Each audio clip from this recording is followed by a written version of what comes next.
meghalayapost.news.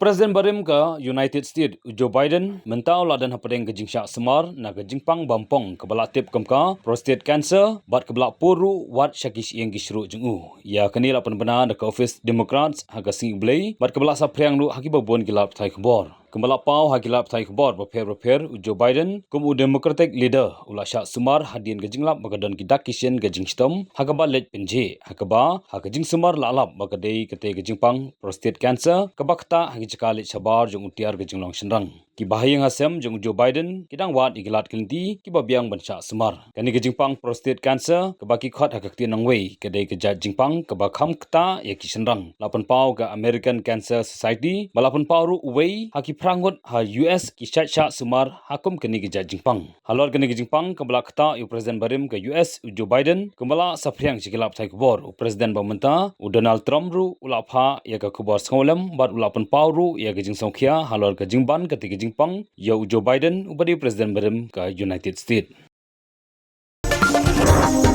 meghalayapost.news.